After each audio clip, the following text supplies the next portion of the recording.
শোনা যায় সুন্দরবনের এক ব্যাঘ্র সংকুল এলাকায় এক বিধবা মায়ের ঘরে বাস করতেন তার ছেলে দুঃখে।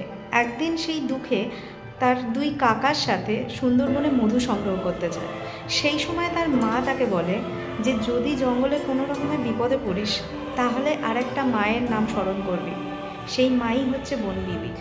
বনবিবি হলেন বাংলাদেশ এবং পশ্চিমবঙ্গের সুন্দরবন এলাকায় এই যারা মধু সংগ্রহ করে এবং কাঠ কাটতে যায় এই সম্প্রদায়ের মানুষের দ্বারা পূজিত হওয়া একটি লৌকিক দেবী। বনবিবি হলেন সুন্দরবন এবং বাংলাদেশের যে সমস্ত মানুষজন সুন্দরবনের উপর ডিপেন্ডেবল তাদের জীবিকা নির্বাহের জন্য, যেমন কিছু মানুষ থাকেন যারা মধু সংগ্রহ করতে যান, কিছু মানুষ থাকেন যারা কাঠ কাটতে যান বা মাছ ধরতে যান, কাঁকড়া ধরতে যান, এই সমস্ত মানুষজনের দ্বারা পূজিত একটি লৌকিক দেবী। তো আজকে আমি চলে এসেছি সেই জায়গায়, একদম প্রত্যন্ত গ্রামের মধ্যে এবং খুবই সুন্দর জায়গা। এটা নেজার থেকে আসতে হয়। সুন্দরবনের মধ্যেও একটি মন্দির আছে, কিন্তু আমরা যেটা এসেছি সেটা হচ্ছে নেজার ছাড়িয়ে একটু যেতে হয়। জিজ্ঞাসা করতে করতে আমরা এসেছি, আমরা শুনেছিলাম যে এখানে একটা মন্দির আছে, তো সেইটা খুঁজতে খুঁজতে আজকে আমি চলে এসেছি সেই মন্দিরে। চলুন আমার সঙ্গে আপনারা দেখতে পাবেন।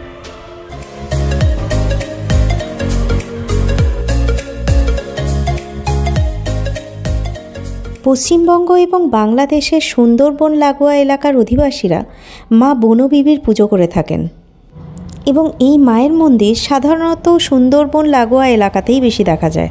যেমন সুন্দরবন লাগোয়া সজনেখালি বন্যপ্রাণী অভয়ারণ্য, দয়াপুর গ্রাম এবং ন্যাজাটে এই বনবিবির মন্দির দেখতে পাওয়া যায়। মধ্যযুগের মতো আজও সুন্দরবনের মানুষ প্রকৃতির উপর নির্ভরশীল। সুন্দরবনের সৌন্দর্য যেমন প্রকৃতির অপরূপ সৃষ্টি, ঠিক তেমনই সুন্দরের মধ্যে রয়েছে নানা বিভীষিকা। বাঘ, সাপ, কুমির ইত্যাদির হাত থেকে রক্ষা পেতে প্রাচীনকাল থেকেই এখানকার মানুষ নানা দেবদেবীর সহায় হয়েছেন। লৌকিক দেবদেবী, বিবি, গাজী, পীর, পীরানীদের পুজো সেই প্রাচীনকাল থেকেই চলে আসছে। বনে প্রবেশ করার আগে অনেক সময়ই জেলে এবং মৌলেরা নিজেদের নিরাপত্তার জন্য মন্ত্রগুণী এবং পূজারী সঙ্গে নিয়ে যাওয়ার রীতি আছে। আবার অনেক গ্রামে এমন রীতিও দেখা যায়, যতদিন স্বামী জঙ্গলে থাকেন তাদের বাড়ির স্ত্রী লোকেরা চুলে চিরুনি দেন না বা গায়ে সাবান দেওয়াও মানা, এমনকি মাছ খাওয়াও যাবে না। কিছু নিয়মে ভুল ত্রুটি হলে বনবিবির নাম স্মরণ করে মাপ চাইতে হবে। বনবিবি হলেন বনের দেবী। বাঘের হাত থেকে রক্ষা পেতে তিনি একই সঙ্গে যেমন হিন্দু ধর্মের দেবী, তেমনি ইসলাম ধর্মের পীরানী রূপেও তিনি পূজিত হন।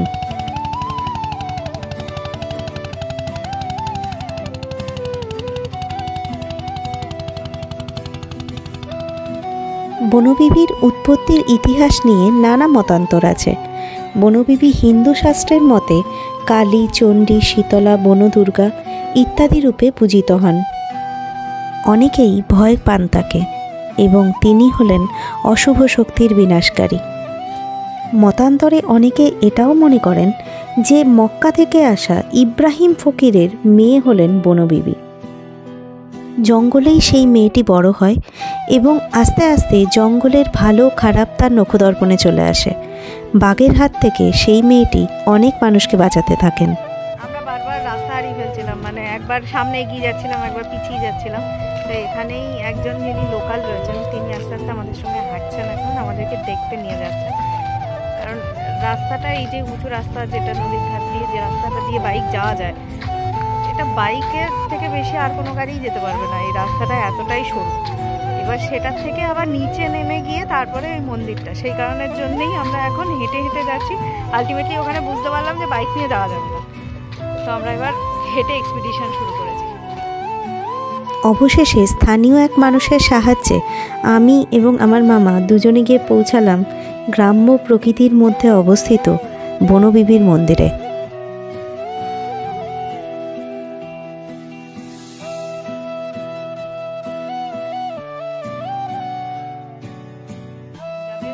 জীবিকা নির্বাহ হয় এই সুন্দরবন এলাকার উপরেই, তারা এই লৌকিক দেবী বনবিবি এনার মন্দিরে পুজো দিয়ে তবে কিন্তু সুন্দরবনে ঢোকে। মানে এটা এখানে প্রচলিত আছে যে মায়ের কাছে মানত করে গেলে বাঘের আক্রমণ বা যে কোনো প্রাকৃতিক প্রবলেম, যেগুলো ঝড় ঝাপটা যেগুলো নদীর মধ্যে হয়ে থাকে, সেরকম সমস্ত কিছুর হাত থেকে মা রক্ষা করেন সেই সমস্ত মানুষজনকে, এবং তারা যখন ফিরে আসেন তারা এসেই মায়ের মন্দিরে আবার পুজো দেন। জঙ্গল থেকে গ্রামে নিরাপদে ফিরে আসার জন্য জঙ্গলে ঢোকার আগে জেলেরা বা গ্রামবাসীরা বনবিবির মানত করা লাল সুতোর মাদুলি বা তাবিজ পরেন। বনে প্রবেশের আগে কাদা মূর্তি দিয়ে গড়ে তোলা দেবীকে পুজো করা হয়। গ্রামে না ফেরা পর্যন্ত বাড়িতে অশৌচ পালন করা হয়। তারপর গ্রামে ফিরে আসার পর ব্যাপক আয়োজন করে গুড়ের বাতাসা দিয়ে দেবীকে ভক্তি ভরে পুজো অর্চনা করা হয়। পৌষ সংক্রান্তিতে দেবীর মূর্তি পুজোর প্রচলন আছে। বনবিবির মন্দিরে মায়ের কোলে দেখা যায় একটি ছোট্ট শিশুকে। এই শিশুটিই হলো সেই দুঃখে।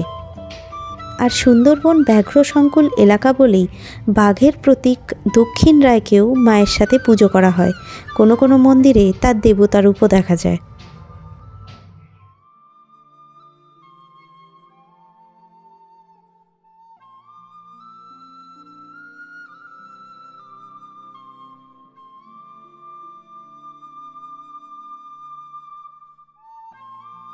আমি যেদিন এই মন্দিরটায় গিয়েছিলাম সেখানে আশেপাশে টুসু উৎসব বা মকর পরব চলছিল।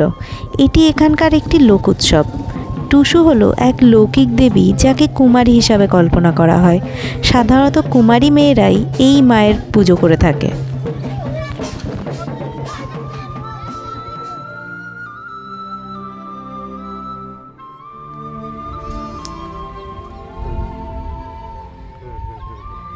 জায়গায় দাঁড়ালাম যেখানে পাশেই জলকর এলাকা পুরো, তো এত বড় বড় সব শাপলা ফুল ফুটে আছে, দেখে মনে হচ্ছে সেই বড় বড় পদ্ম ফুল যেগুলো থাকেন সেরকম, তার থেকেও বড় বড়, আর এত সুন্দর দেখতে। সেই জন্য আমরা এখন চেষ্টা করছি যদি একটা পাওয়া যায়, কিন্তু জলের অনেকটা দূরে, তো লাঠি টাঠি দিয়ে যদি আমরা কোনোভাবে ওটাকে কাছে নিয়ে আসতে পারি, সেই জন্য আমরা এখন নেমেছি।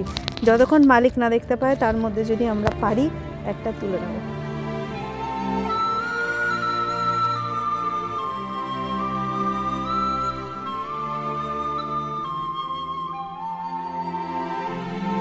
আমি এবং আমার মামার প্রচুর প্রচেষ্টার পরেও আমরা বিফল হলাম এবং আমরা আস্তে আস্তে আবার বাড়ির দিকে ফিরলাম।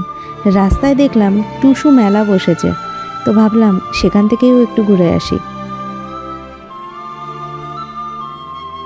কিন্তু মেলা বসবে সেই সন্ধেবেলা।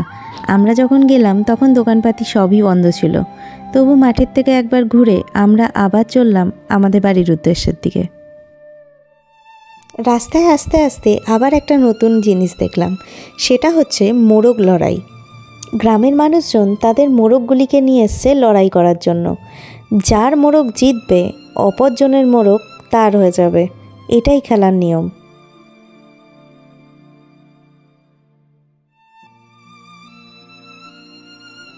যাই হোক, আজকের ঘুরতে বেরোনোটা সত্যিই অপূর্ব ছিল। একসঙ্গে অনেক জিনিস দেখলাম। এবার আমি ফিরছি আমার বাড়ির উদ্দেশ্যে। সবাই ভালো থাকবেন, সুস্থ থাকবেন। আর যদি ভিডিওটা ভালো লাগে অবশ্যই এটাকে লাইক করবেন আর আমার চ্যানেলটিকে সাবস্ক্রাইব করবেন। Thank you for watching.